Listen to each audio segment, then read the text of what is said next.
शमशान बैराग का मतलब क्या है?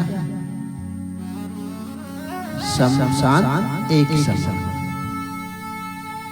जब हमारा पार्थिव शरीर आत्मा को छोड़ देता है और पार्थिव शरीर ही पड़ा रह जाता है और मिट्टी को लेकर कहां जाते हैं? शमशान।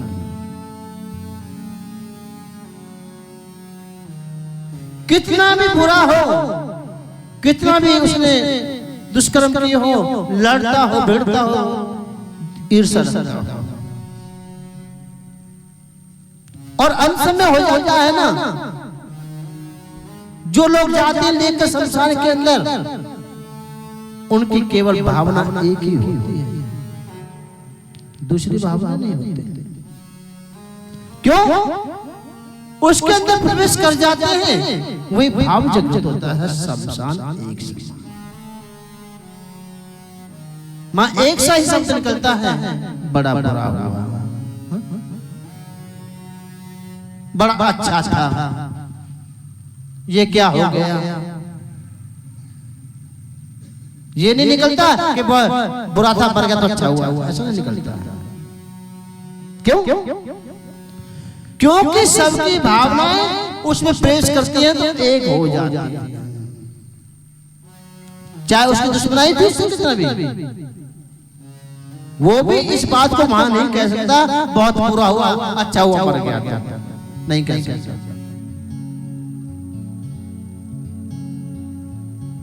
एक ही शब्द निकलता है, बहुत बुरा हुआ, भोला भाला अच्छा आदमी था, और शमशान से बाहर निकल जाते हैं तो नाना प्रकार की बात चलती है कि चल मर गया चेहरा, उसको मारता, उससे लड़ता, उससे चढ़ता, कहते कि नहीं कहते? यही तो होता है शमशान बैराग के लिए। यही बैराग बतलाए गए हैं। शमशान बैराग के लिए समान एक समान होता है। ना एक राजा है, ना कोई गरीब है, ना रंग, ना फकीर है। और इस तरीके क्या होता है? इस शरीर के तीन ही कारण होते हैं और तीन ही गति हुई थी शरीर की। इसको जमीन में गाड़ देते हो तो कीड़े मकोड़े इसका सेवन करते हैं, और जल के अंदर प्रवाहित करते हो तो जीव जंतु से चूट चूट के खा जाते हैं।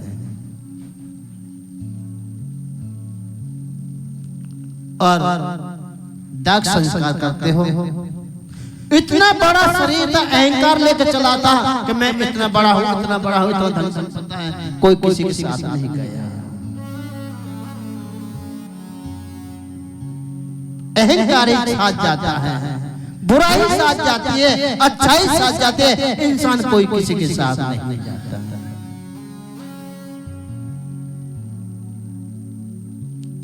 अब इतना नहीं कहा।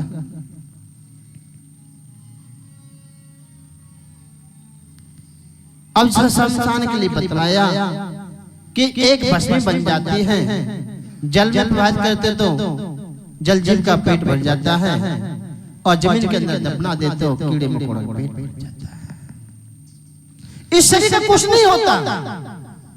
पशु की चमड़ी काम आ जाएगी, मगर इस तन की चमड़ी काम नहीं आती है। फिर भी इंसान है, मनुष्य है, इसको सजाने में लगा रहता है। नाना प्रकार के जाते हैं सजावट के लिए, नाना प्रकार कितना खर्च करते हो। ब्याह शादी आ जाती है, मेकअप में जाते हो, पैसे देते हो। कोई 10,000 लगाता है, कोई 5,000 लगाता है, कोई 15,000 लगाता है। और जहाँ भगवान का नाम लेकर होगा, उनसे कहते भैया मैं भागवत में कुछ दान दे दे, हाथ से नहीं निकल पाएगा। क्यों? उसे अपना तन प्यारा है, भगवान प्यारा नहीं है। भगवान प्यारा होता तो कहते थे हमारा क्या है, भगवान का सब कुछ अर्पण कर देना चाहिए।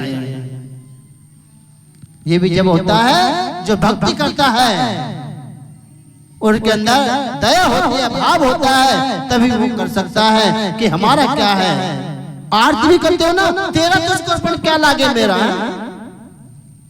जब सब कुछ का है तुम्हारा नहीं है तो अर्पण क्यों नहीं कर दो। और अंत में आता है तो इस शरीर को वृद्ध हो जाता है तो अपने शरीर को भगवान को अर्पण करना चाहते हैं। भगवान अब हमारे शरीर को उठा ले, भगवान के भोग तुम्हें भोगने पड़ेंगे, जो तुमने कर्म किए हैं यहीं पे भोगना पड़ेगा। मेरे पास कुछ नहीं है, मैं तुमको मुट्ठी बांध के देता हूं और तुम उसको कैसे भी लुटाओ मैं कुछ नहीं कह सकता। जब जीव जन्म लेता है मुट्ठी बांध के आता है, भगवान उनको भविष्य पहले लिख देता है कि मैंने मुट्ठी बांध के भेजा है, तो उन कर्मों से हाथों से दान पुण्य कर भगवान का चिंतन कीर्तन कर भजन कर लेगा तो तेरी मुक्ति हो जाएगी, और नहीं तो तू मुट्ठी बांधे आया और हाथ पसारे चला जाएगा। तो यही कारण होते हैं हमारे शरीर के, और इसका कोई भरोसा नहीं है कहाँ पानी का बबूला होता है और कहाँ ये फूट जाए कोई पता नहीं। इस शरीर का कोई पता नहीं होता है, कोई टाइम नहीं होता है, सभी की डेट लग जाती है पर इस शरीर की कोई डेट नहीं लगी गई है। अभी सबसे कथा कर रहे हैं, सुन रहे हैं, कथा कर रहा हूं, कल का समय हो ना हो, कोई भरोसा नहीं है। भरोसा पल का भी नहीं है, सेकंड का भी नहीं है, पल पल में क्या हो जाए। हो क्या भरोसा है इस जिंदगी का, क्या भरोसा है इस जिंदगी का, साथ देती नहीं किसी का, किसी का साथ देती नहीं किसी का।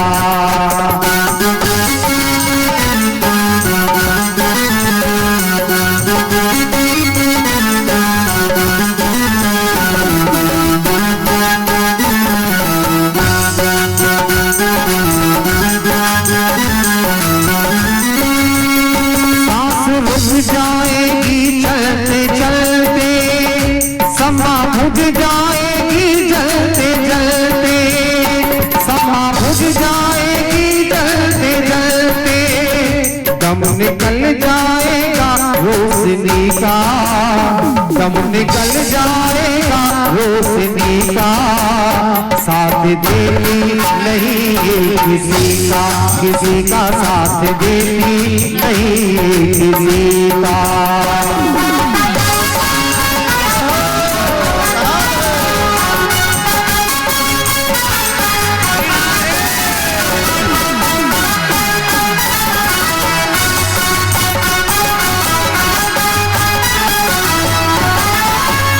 हम रहे ना हो, हम रहे ना, हम रहे ना, मोहब्बत रहेगी, दास्तां अपनी दुनिया कहेगी, कहेगी दास्तां अपनी दुनिया कहेगी। नाम में जाएगा आदमी का, नाम में जाएगा आदमी का, साथ देती नहीं किसी का, किसी का साथ देती नहीं किसी का।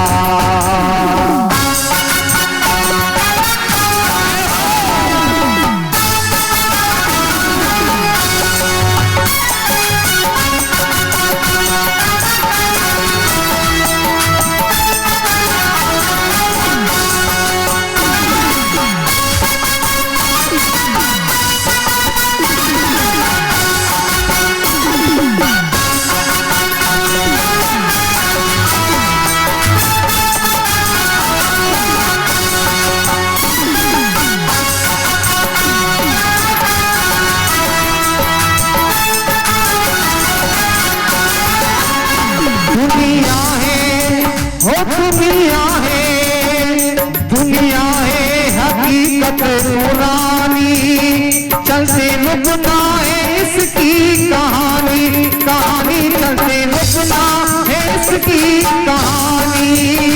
खर्च पूरा करो बंदगी का, खर्च पूरा करो बंदगी का।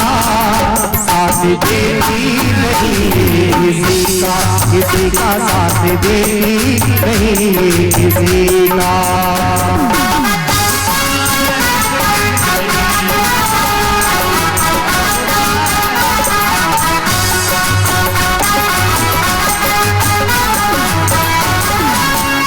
जिंदगी एक किराए का घर है, जिंदगी एक किराए का घर है।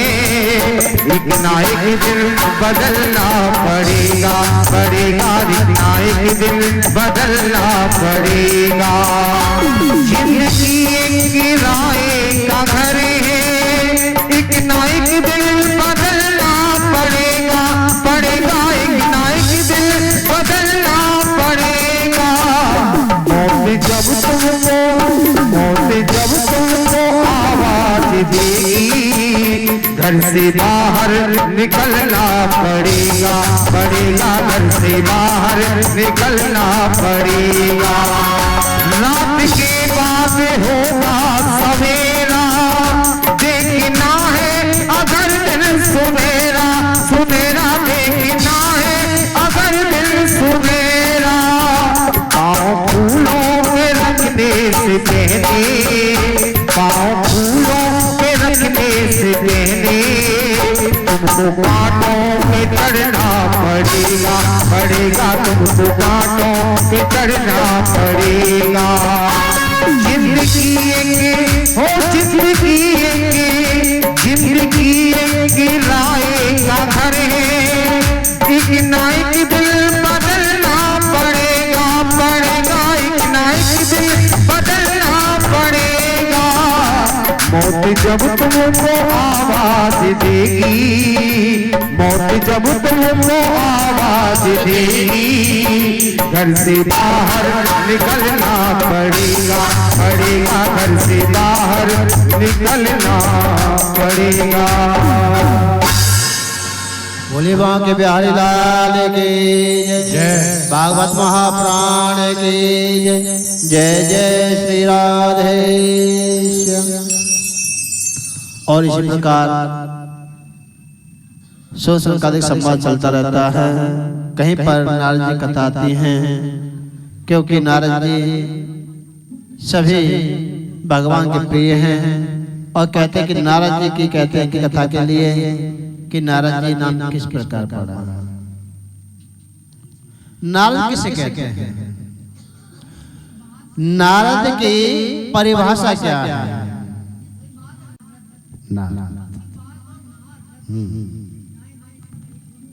और इसी प्रकार नारद का है। और नारद का पूर्व जन्म का नाम क्या था?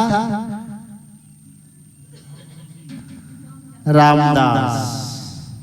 राम के दास थे, उसका नाम था रामदास। अब तो नारद जी अपने पूर्व कथा श्रम का पूर्व जन्म के लिए और पूर्व जन्म में उसका नाम था रामदास। उसकी माता थी। माता से कहा, माता कहती है कि बेटा तू सब दिन कहाँ घूमता रहता है? पिता कहता है कि बेटा तू कहाँ रहता है? और शुरू से ही रामदास नाम का जो बालक था वो भगवान का भजन में लीन रहता था, भक्ति करता था। वो रहता कहाँ था? संतों के बीच में रहता था। जहाँ पर सत्संग होता, हरि नाम कीर्तन होता, संतों का कीर्तन होता, और उन्हीं के साथ में वो रहता। सुबह से शाम हो जाती, भूखा प्यासा भगवान के भजन करते समय उनके साथ में बैठा रहता। कोई समय की बात थी, एक दिन रामदास ने सोचा कि मुझे ये भक्ति नहीं करने देंगे, मैं भक्ति करना चाहता हूं। माता से कहा कि माँ मैं भक्ति करना चाहता हूँ। बेटा भक्ति करना चाहता है तो अकेला तो पुत्र है हमारे, और ये धन संपदा किसके लिए छोड़ोगे, भक्ति करोगे? क्या बैरागी लेना चाहते हो, बाबा जी होना चाहते हो, संत होना चाहते हो? मैं ऐसा नहीं होने दूंगी। तू एक ही तो पुत्र है मेरा, मैं तुझे कहीं नहीं जाने दूंगी। पिताजी से कहा, पिताजी ने मना कर दिया। हट गए तो भगवान ने पिताजी ने कहा दिया ठीक है भाई, भजन ध्यान करना तो घर में ही कर ले, कि भक्ति भारी होती है क्या? कि मैं भक्ति करना चाहता हूँ, मैं जाता हूँ कि यहाँ पे भक्ति नहीं हो पाई। क्यों? मैं भजन पे बैठूंगा, ध्यान पे बैठूंगा तो मम्मी मुझे बुलाएगी, तुम भी मुझे बुलाओगे कि बेटे ये काम कर ले, बेटे ये काम कर ले। मैं भजन करूंगा, तुम काम की गाओगे, ना तो भजन होगा ना तुम्हारा काम होगा। क्यों? ये भगवान ने भी कहा है, जहां काम है वहां राम नहीं, जहां राम है वहां काम नहीं।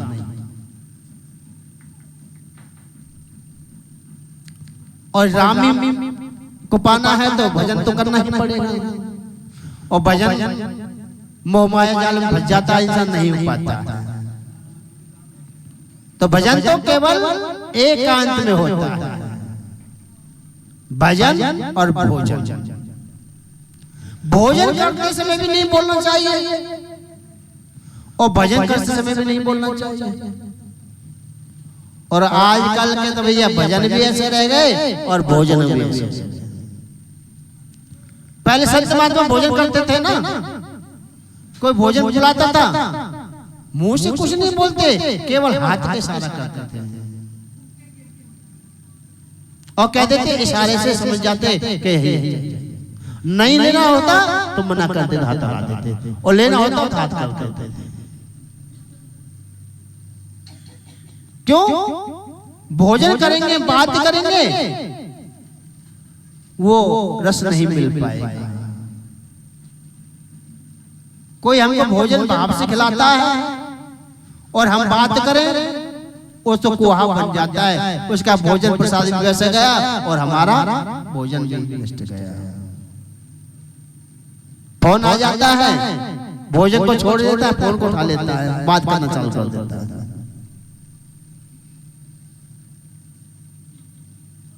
और इसी प्रकार भोजन भजन एकांत का बताया है, तो एकांत मुझे दिख नहीं रहा तो भक्ति तो मिलेगी नहीं। तुम्हारे पास रहना पड़ेगा और तुम्हारे पास रहूंगा, भजन नहीं करूंगा तो मेरी मुक्ति कैसे होगी? अब तो रामदास बड़ा पछताने लगा, संतों के पास गया, संत महात्मा कहते पुत्र रामदास क्यों दुखी हो रहा है?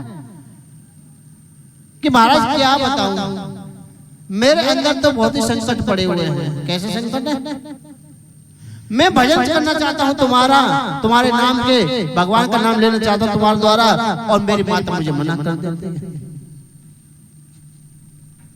कि माता भजन को नाम करती, मना करती है कि हाँ कहते हो महात्मा बन जाएगा तो किसके लिए, मैं किसके साथ रहूंगी? पिता तेरे रहते नहीं है। और धीरे धीरे समय पिता और रामदास के पिता थे वो मृत्यु को प्राप्त हो गए।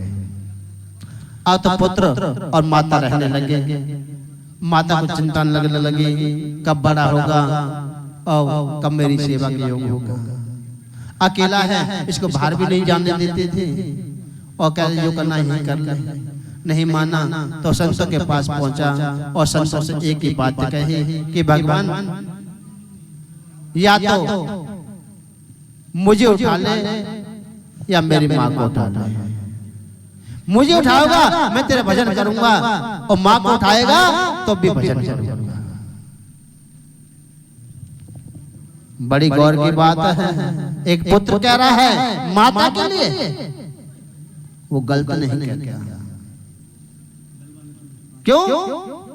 जब हमारे घर में रोकने वाले हैं तो भजन तो नहीं कर पाएंगे, काम ही कर पाएंगे। और भजन नहीं कर पाओगे तो शरीर ऐसे ही पड़ा रह जाएगा।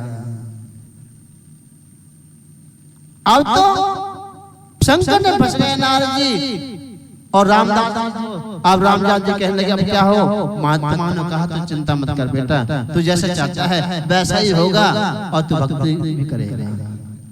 इतना कहा और इधर तो कहा है, इधर भगवान की लीला हुई कि मेरे भक्त ने